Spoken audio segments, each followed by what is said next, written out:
नमस्कार बहनों और भाइयों, साथियों व प्यारे बच्चों। ज्ञान सागर में आपका स्वागत है और आशा करते हैं कि आप भी सही सलामत होंगे। आज का हमारा जो विषय है वो है भारत में उपनिवेशिक काल।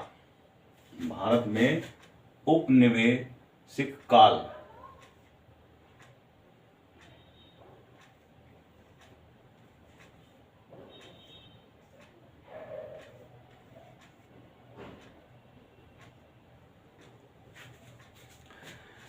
तो इस विषय पे हम 2 वीडियो में चर्चा कर चुके और ये तीसरी वीडियो है। इसमें हम, जैसे मैंने बताया कि उपनिवेशिक काल में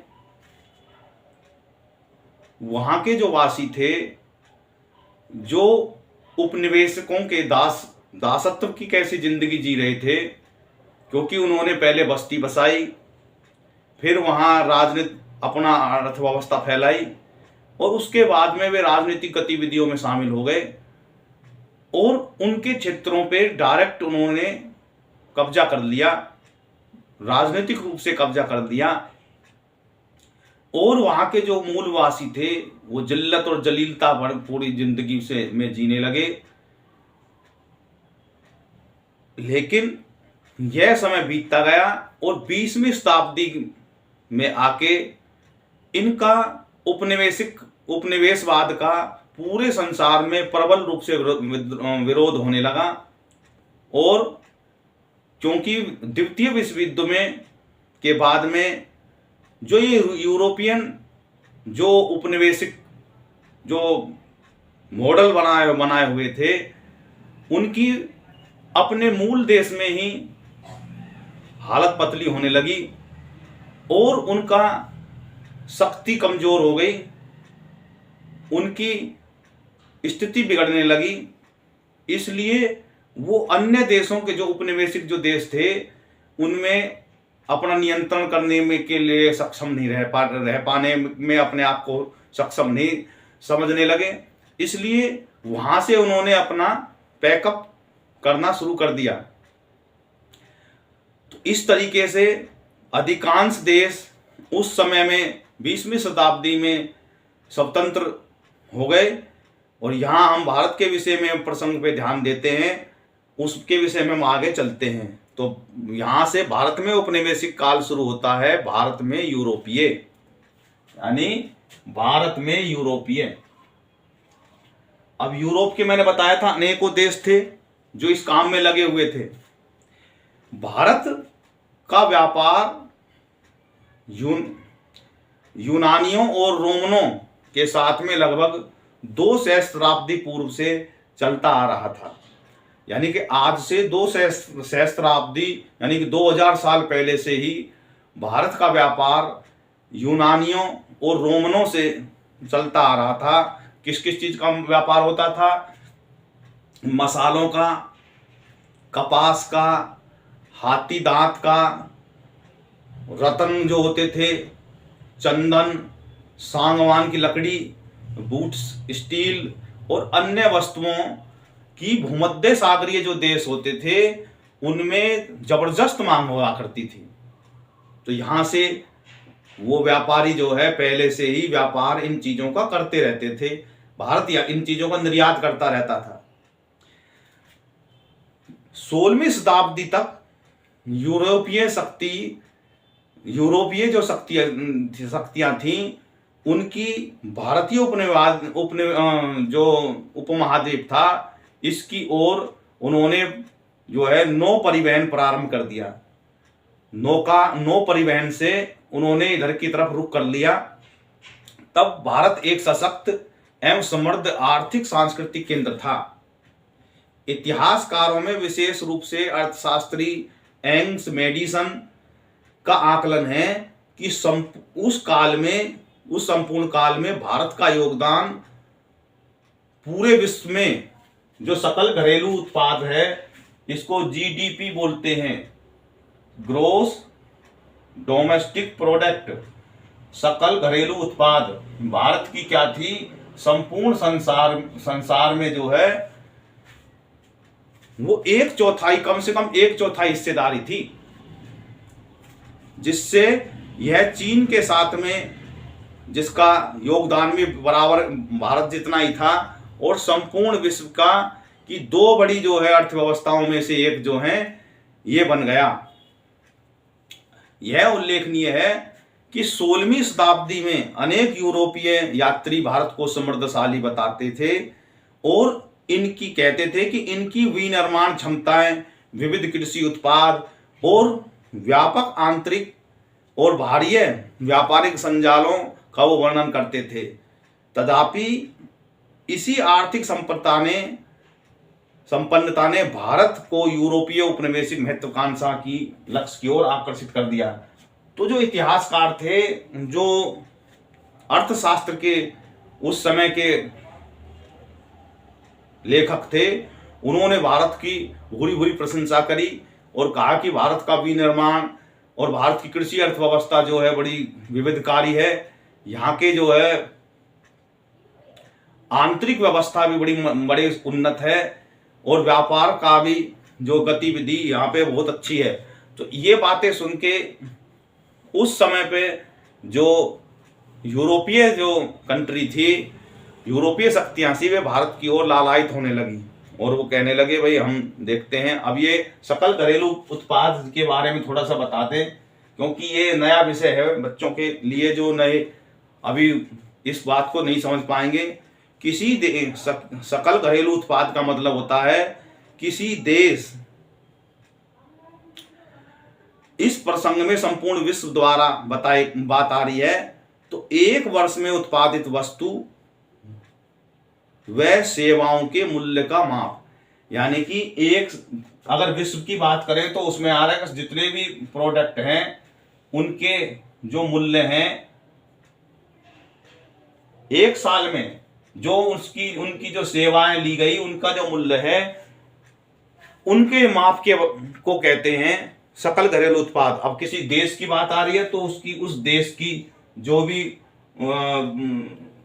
प्रोडक्ट हुए और जिनसे उन्होंने सेवा करी, उसका मूल्य जो है उससे उसकी जीडीपी निकलती है।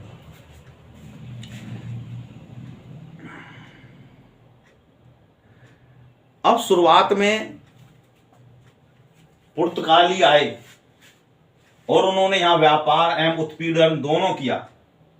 पुर्तगाली शुरुआत में अपनी अपनी नौका लेकर चले और सबसे पहले पुर्तगाली अन्वेषक एवं नौ संचालक वास्को डी गामा ने 1448 में कप्पड़ तट केरल में कोझिकोड के समीप यहाँ पहुंचकर भारत में यूरोपीय उपनिवेशीकरण का मार्ग प्रशस्त किया। तो सबसे पहले कौन आया यहाँ पे? वास्को डी गामा आया, पुर्तगाल का नौसेना संचालक था।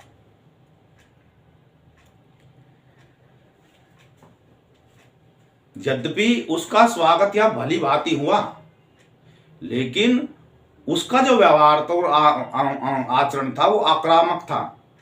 स्थानीय शासकों के स्वार्थपूर्ण संबंध स्थापित नहीं हो सके और 4 वर्ष के पश्चात अपनी द्वितीय यात्रा के समय उसने भारतीय व्यापारियों को बंदी बनाकर उन्हें यातनाएं दी और उनका वध किया और समुद्र में कालीगढ़ पर बमबारी करी।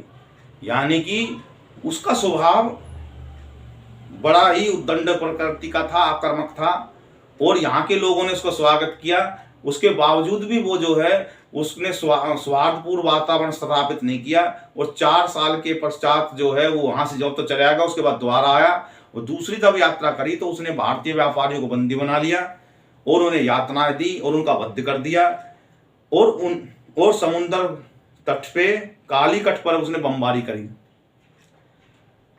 1510 में पुर्तगालियों ने गोवा, जो भारत में उनके उपनिवेश की राजधानी बना, यानी कि 1510 में पुर्तगालियों ने 1510 में गोवा,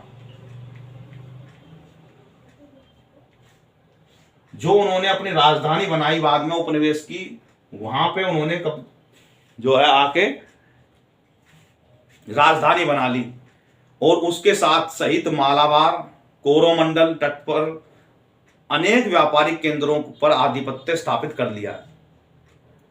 पुर्तगालियों ने एक व्यवस्था लागू की जिन्हें कोर्टेज, यानी उनकी जो भाषा थी पुर्तगाली भाषा, उसमें कोर्टेज बोलते थे, उसका मतलब होता था अनुज्ञा पत्र कहा जाता था, जिसके अंतर्गत अरब सागर में संचलन करने वाले समस्त नौकाओं को पुर्तगालियों से नौ परिवहन की अनुमति ग्रहण करनी पड़ती थी। तो इनकी इस गतिविधि को चैलेंज किसने किया? भारत के मराठाओं ने किया, और मराठाओं ने भी अपनी नौसेना बनाई और इनको कहने लगे ने भाई तू कोर्टेज करता देता है, अब हमारी कंपनी आ गई, हम तुझे देंगे। तो उनका आपस में रस्सा कसी हुई और अपना दबदबा उन्होंने मराठाओं ने बनाया, और इनका जो उनका खेल था ये उन्होंने बंद करके इनको ठिकाने लगाया। तब तक इनका चल रहा था और वे जो है उनसे व्यापारी जो और होते थे उनसे एक तरह से डकैती सी करते थे और उनसे कर लेते थे, अनुमति ग्रहण करनी पड़ती थी। जिन नौकाओं के पास अनुमति पत्र नहीं होता था उन्हें जब्त कर लिया जाता था। और भारतीय समुद्री प्रभुत्व के माध्यम से पुर्तगालियों ने भारत और यूरोप के मध्य मसालों का व्यापार पर लगभग एक शताब्दी तक एकाधिकार स्थापित कर लिया। भारत में पुर्तगालियों की उपस्थिति वाणिज्य शोषण के साथ साथ धार्मिक उत्पीड़न के लिए भी जानी जाती थी। और गोवा ने 1560 में उन्होंने एक क्या बनाया, न्यायाधिकरण बनाया, धर्म न्यायाधिकरण की स्थापना करी। इसके अंतर्गत उन हिंदू, मुसलमानों, यहूदियों और ईसाई धर्मार्थियों को कठोर दंड दिए जाते थे यदि वे मूल धर्म के पालन करते हुए पाए जाते थे। यदि उनके जो क्षेत्र था उसमें कोई भी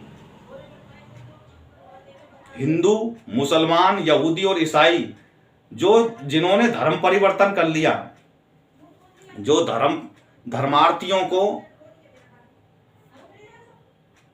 कठोर दंड दिए जाते थे यदि वे अपने मूल धर्म के पालन करते हुए पाए जाते थे। जिन्होंने मान लो हिंदू, मुसलमानों और यहूदियों ने ईसाई धर्म ग्रहण कर लिया, अगर वे अपने मूल धर्म में ही पूजा पद्धति करते पाते थे तो इस न्यायाधिकरण के माध्यम से उनको कठोर दंड दिए जाते थे।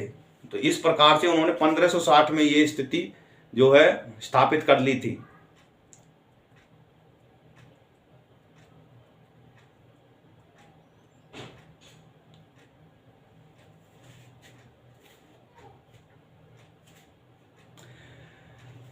कुछ शताब्दी पूर्व वर्तमान की कर्नाटक में स्थित बंदरगाह नगर उल्लाल रानी अबनक्का अब कक्का प्रथम के नेतृत्व में एक प्रमुख व्यापारिक केंद्र था। 16वीं शताब्दी के उत्तरार्ध में पुर्तगालियों ने बारंबार इस नगर पर अधिकार स्थापित करने का प्रयास किया, किंतु रानी ने पड़ोसी राज्यों के साथ राजनीतिक गठबंधन बनाकर उनके प्रयासों को विफल कर दिया।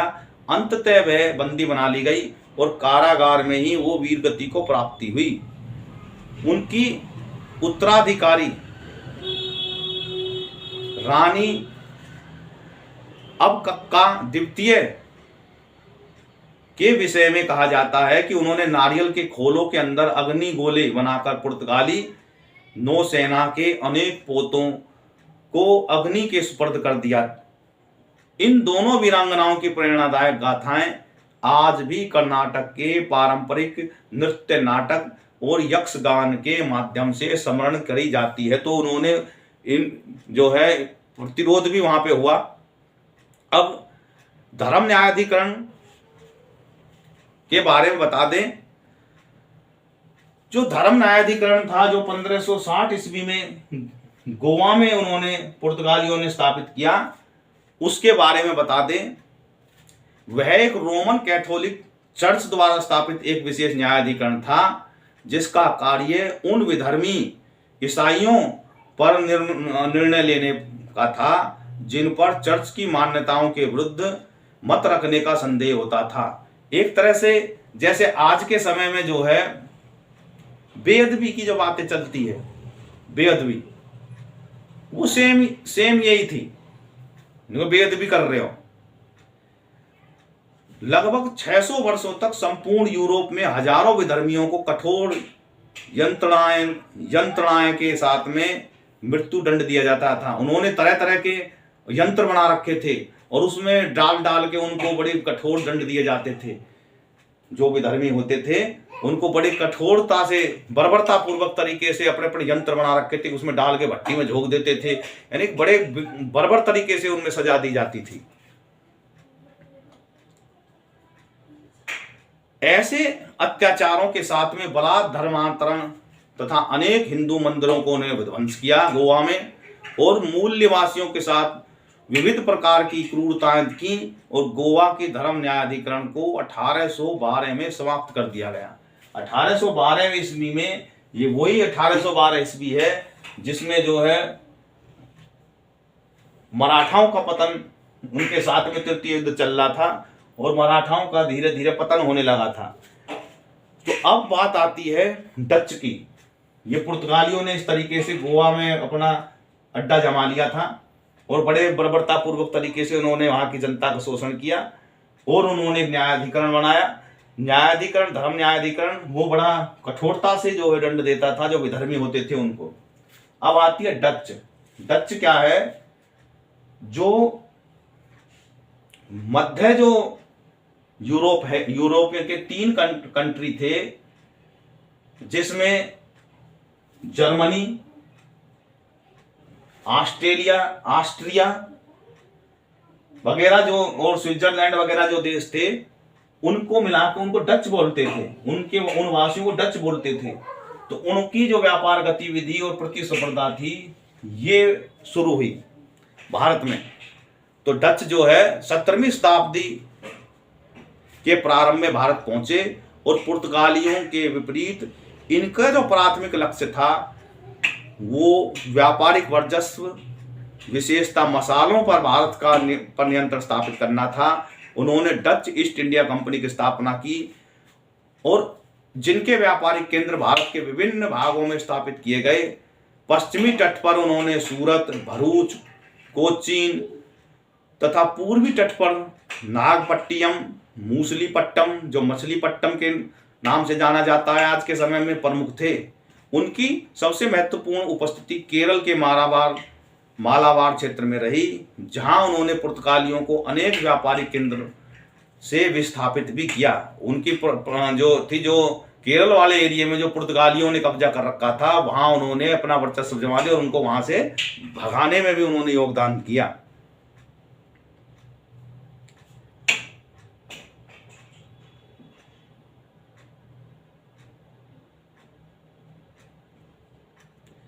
लेकिन भारत में डचों की जो उपस्थिति थी वो सीमित हो गई।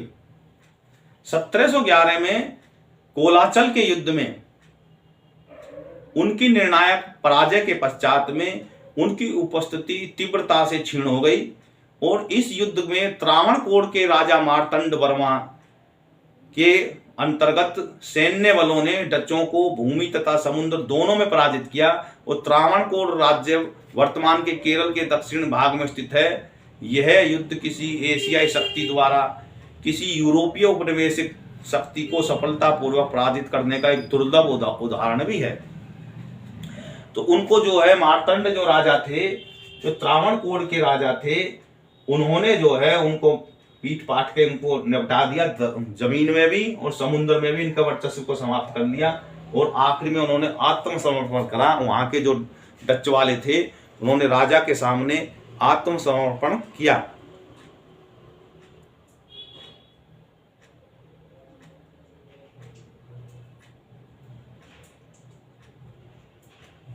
उसके बाद में आते हैं फ्रांसीसी।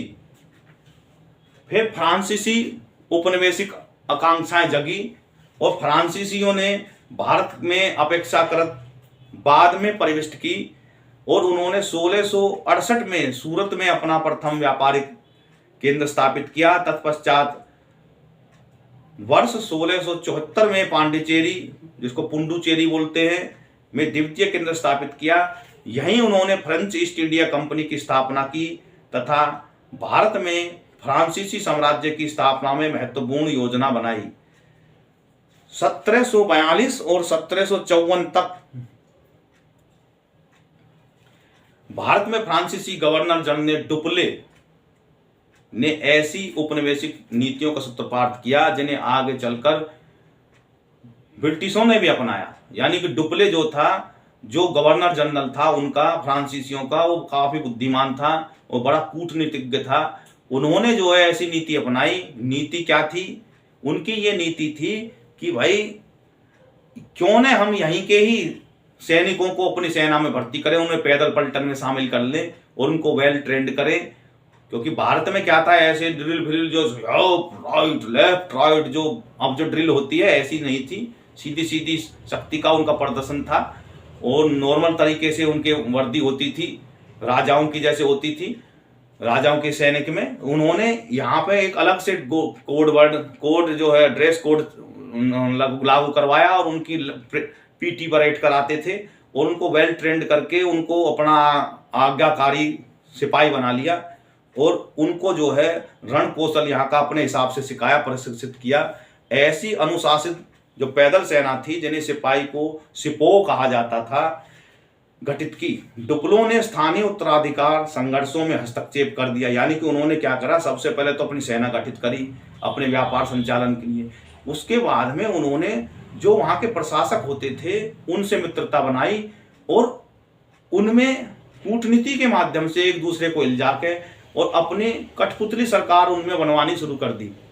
यानी कि अपने मित्रों को वहाँ पे बैठाना शुरू कर दिया, उनको अंदर अंदर खोखला करना उन्होंने शुरू कर दिया और उनके माध्यम से अप्रत्यक्ष रूप से उनको सैन्य अभियान में मदद करता था और अपना पिट्ठू बैठवा देता था वहाँ पे।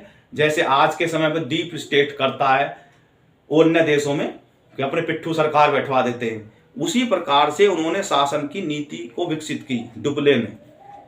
भारत में फ्रांसीसी उपनिवेशिक महत्वाकांक्षा को अंततः कर्नाटक के युद्ध में 1746 से 1763 के दौरान नियंत्रण में लाया गया और यह युद्ध ब्रिटिश और फ्रांसीसियों के मध्य में संघर्ष की श्रृंखलाएं चली। डुप्ले ने के नेतृत्व में फ्रांसीसी सेनाएं प्रारंभ में सफल रहीं, लेकिन उन्हें 1746 में मद्रास पर आधिपत्य स्थापित कर लिया। अंततः वे ब्रिटिशों के सम्मुख पराजित भी हो गए और उनकी भारत की उपस्थिति पांडिचेरी तथा कुछ अन्य क्षेत्रों तक ही सीमित रह गई। जो पहले आगे बढ़ते आ रहे थे वो अब जो है इनके अंग्रेजों के आने से, ब्रिटिशों के आने से उनकी जो है आपसी खींचतान में ब्रिटिशों ने उनको पराजित कर दिया और अब उनकी स्थिति जो थी भारत में बस पांडिचेरी के आसपास में ही उनकी उपस्थिति रह गई थी। डचों की भांति पुर्तगालियों के विपरीत फ्रांसीसी जो शक्ति थी भारत में सामाजिक और धार्मिक जीवन में अधिक हस्तक्षेप नहीं करती थी। जैसे डचों ने, पुर्तगालियों ने भारत की जो है यहाँ पे सामाजिक और धार्मिक मामले में हस्तक्षेप करना शुरू किया, इसके विपरीत जो फ्रांसीसी थे उन्होंने यहाँ पे ऐसा कुछ नहीं करा कि तू धर्म परिवर्तन कर ले और हम तुझको मुर्गा बना देंगे, जो है तुझको कहने ऐसे कैसे कर दिया, विधर्मी है तुम, इस तरह के नहीं थे। यह एक दुर्लभ अपवाद 1748 में ही हुआ था, जिसमें पांडिचेरी के विशाल वेदापुरी सवरन जो है मंदिर को उन्होंने विध्वंस किया था, जिसे डुप्ले ने वहां से जेसुइट पादरियों एवं अपनी पत्नी के आग्रह पर, यानी कि मैं जो कह रहा हूं कि जो उनको जो प्रेरणा देते थे कि भाई आप जो है जो विधर्मी हैं उन पे आक्रमण करो, मैंने पहली वीडियो में बताया था उनको प्रेरणा कहां से मिलती थी? प्रेरणा मिलती थी उनके गुरुओं से, और उनके गुरु कौन होते थे? पादरी। और उनकी जो मिशनरीज थी, उनकी पत्नी होती थी, वो मिशनरियों में होती थी, तो वो उन्हें प्रेरणा देती थी, मुझे गिफ्ट करो कि मुझे ये जो है ऐसे करो, यहाँ पे ये मंदिर जो है इसको चर्च में बदल दो। तो उससे जो है डुप्ले ने जो है 1748 में जो वहाँ का वेदापुरी सवरन जो है मंदिर था उसमें उसको विध्वंस किया, और वहाँ से उन्होंने वहाँ के जेसुइट पादरी और अपनी पत्नी के आग्रह पर उन्होंने ईसाई धर्म की प्रधानता स्थापित करने हेतु उसको ध्वस्त कराया। सामान्यतः फ्रांसीसियों को भारत के साथ सीमित व्यापार से ही संतोष करना पड़ा, यानी कि ज्यादा आगे नहीं बढ़ पाए, क्योंकि भारत में तो बोलबाला हो गया था, सारे भगवत के आ रहे थे, तो आपसरी में वो खींचतान में उधर तो गोवा के वाले एरियो में तो पुर्तगालियों ने कब्जा कर लिया, और इन्होंने डच वालों ने जो है इन्होंने केरल के साइड में कब्जा कर लिया मालाबार वाले तट पे।